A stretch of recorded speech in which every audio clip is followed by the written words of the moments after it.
Hello student, आज हम class 9 science की वर्कशीट 30 को डिस्कस करेंगे। हमारा चैप्टर चल रहा है गति का और इसमें हम वेग के बारे में आज समझेंगे। तो आइए शुरू करते हैं। सबसे पहले है वेग क्या होता है और यह चाल से किस प्रकार अलग होता है, यानी वेग और चाल में क्या अंतर है। पिछली वर्कशीट में हमने चाल के बारे में पढ़ा था। किसी भी वस्तु द्वारा इकाई समय में तय की गई दूरी को चाल कहते हैं। और ये भी पढ़ा था कि यह एक अदिश राशि है, यानी इसमें हमें किसी भी वस्तु की जाने वाली दिशा का ज्ञान नहीं होता कि वो वस्तु किस दिशा में जा रही है। यहाँ है किसी वस्तु की एक निश्चित दिशा में चाल उसका वेग कहलाते, यानी जब चाल में दिशा भी जुड़ जाए, यानी हमें पता चल जाए कि कोई वस्तु किस चाल से किस दिशा में जा रही है, तो उसको वेग कहते हैं। और इसी चाल की तरह इसे भी v से दिखाया जाता है, v से डिनोट किया जाता है। वेग को इस प्रकार ज्ञात किया जा सकता है। वेग का फॉर्मूला क्या है? v यानी कि वेग बराबर विस्थापन बटा समय। विस्थापन को छोटे s से दिखा रहे हैं और t को छोटे समय को छोटे t से दिखा रहे हैं। किसी वस्तु की चाल ही नहीं अपितु उसकी दिशा का भी ज्ञान देता है। जो वेग होता है वो चाल भी बताता है और उसके साथ उसकी दिशा को भी बताता है। और यह एक सदिश राशि है, चूँकि इसमें हमें चाल नंबर भी पता चलता है कि वो कितने किलोमीटर पर आवर से जा रहा है या कितने मीटर पर सेकंड से जा रहा है। इसके अलावा हमें दिशा का भी पता चलता है कि वो किस दिशा में जा रहा है, इसलिए इसको सदिश राशि कहते हैं, जिसका परिमाण चाल और दिशा के परिवर्तन के साथ बदल जाता है। अगर चाल में परिवर्तन होगा या दिशा में परिवर्तन होगा तो वेग का मान भी बदल जाएगा। इसका एसआई मात्रक भी मीटर प्रति सेकंड ही होता है। जिस तरह से चाल का होता है उसी तरह से इसका एसआई यूनिट भी वही होता है, मीटर प्रति सेकंड। यह शून्य भी हो सकता है। अब शून्य देखिए कैसे होता है। एक उदाहरण लीजिए, आप प्रतिदिन अपने घर से, ये आपका घर है और ये आपका स्कूल है, तो आप प्रतिदिन घर से चलकर स्कूल जाते हैं। मान लीजिए 2 किलोमीटर का रास्ता है ये, तो 2 किलोमीटर जाते हैं और छुट्टी होने के बाद 2 किलोमीटर आते हैं। तो यहाँ पर आपकी चाल जो है वो गिनी जाएगी। 2 किलोमीटर विस्थापन हुआ, मतलब गए 2 किलोमीटर, आए भी 2 किलोमीटर।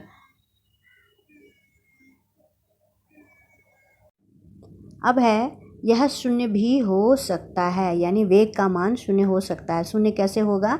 मान लीजिए ये आपका घर है और यहाँ से आप चलकर स्कूल आते हैं, अपने 2 किलोमीटर का रास्ता है, तो रोज़ का आपका काम है यहाँ से चलकर यहाँ आना और फिर यहाँ से चलकर यहाँ आना। मतलब जहाँ से आपने शुरुआत की अपने घर से, आप चलकर स्कूल आते हैं, स्कूल से फिर घर को पहुँच जाते हैं।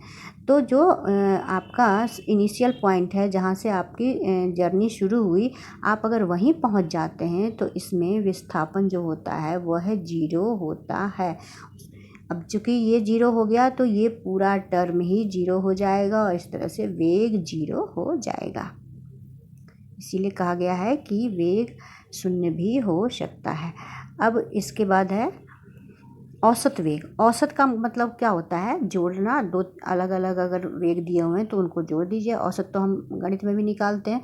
तो औसत वेग बराबर प्रारंभिक वेग, जो अंतिम में कोई वस्तु जब शुरू करती है तो 10 किलोमीटर प्रति घंटा की चाल से चल रही है, फिर लास्ट में उसका वेग हो गया 20 किलोमीटर प्रति घंटा। तो ऐसे में हम औसत वेग कैसे निकालेंगे? 10 और बाद वाली 20 है और उसको 2 से डिवाइड कर देंगे, है ना। 30 हो गया, 30/2 यानी 15 किलोमीटर प्रति घंटा इसका आंसर हो जाएगा, यानी औसत वेग हो जाएगा, है ना। तो औसत वेग को प्रारंभिक वेग जो और अंतिम वेग बटे 2 से हम समझते हैं। u हो गया आपका प्रारंभिक वेग और v हो गया अंतिम वेग। हम कैसे कह सकते हैं कि एक वस्तु एक समान गति में है अथवा नहीं? ऐसी स्थिति में वस्तु के वेग का क्या होगा? एक समान गति और असमान गति, दो तरह की गति है। एक समान गति का मतलब हो गया एक वस्तु सीधी रेखा में गति करते हुए समान दूरी समान समय में पूरी करती है, उसको एक समान गति कहते हैं। यानी कोई भी वस्तु चल रही है, वो पहले घंटे में 10 किलोमीटर जाती है, फिर उसके अगले घंटे में 10 किलोमीटर और चलती है, फिर उसके अगले घंटे में 10 किलोमीटर और चलती है। मतलब एक घंटे में वो 10-10 किलोमीटर चल रही है, तो इस तरह से ये एक समान गति में है। लेकिन असमान गति क्या हुई? असमान गति का मतलब पहले घंटे में 10 किलोमीटर पर आवर उसकी रफ्तार है, दूसरे में और तेज़ हो गई 20 हो गई, तीसरे में सड़क पे भीड़ आ गई तो फिर घट गई 10 हो गई। इस तरह से फेरबदल हो रहा है, कम ज़्यादा हो रहा है, तो ऐसे में उसको कहेंगे असमान गति। और ये असमान गति भी दो तरह की होती है, त्वरण गति और मंदन गति। अब त्वरण गति में क्या होता है? गति में वस्तु का वेग समय के साथ लगातार बढ़ता है, लेकिन मंदन में क्या होता है? घटने लगता है। इस तरह से असमान गति भी दो तरह की हो गई, त्वरण गति और मंदन गति। अब एक एग्जाम्पल से इसको समझाया गया है। यदि एक साइकिल सवार बिंदु ए से बिंदु बी के बीच 40 मीटर लंबे सीधे पथ पर बिंदु ए से बी पर जाता है और फिर वापस आता है, उसमें समय इसको लगता है 40 सेकेंड, है ना। तो यहाँ से यहाँ गया और फिर यहाँ से वहाँ वापस आ गया, तो ऐसे में चाल क्या हो जाएगी? तय दूरी। चाल गया भी 40 मीटर और आया भी 40 मीटर, है। तो 40 क्या हो जाएगा? 80, और टाइम इसको कितना लगा? दिया हुआ है 40 सेकेंड। तो 80 बटा 40, 2 मीटर प्रति सेकेंड इसकी चाल हो गई। लेकिन अब यहाँ पर देखिए वेग क्या होगी? वेग में विस्थापन इसको 0 मान लिया जाएगा, क्योंकि जहाँ से चले थे वापस फिर वहीं पर आए हैं, इसीलिए विस्थापन को 0 माना गया। और नीचे टाइम तो 40 सेकंड का लगा, तो ये पूरा ही 0 हो जाएगा। ये बात मैंने ऊपर भी समझाई थी आपको। क्वेश्चन आंसर देखते हैं।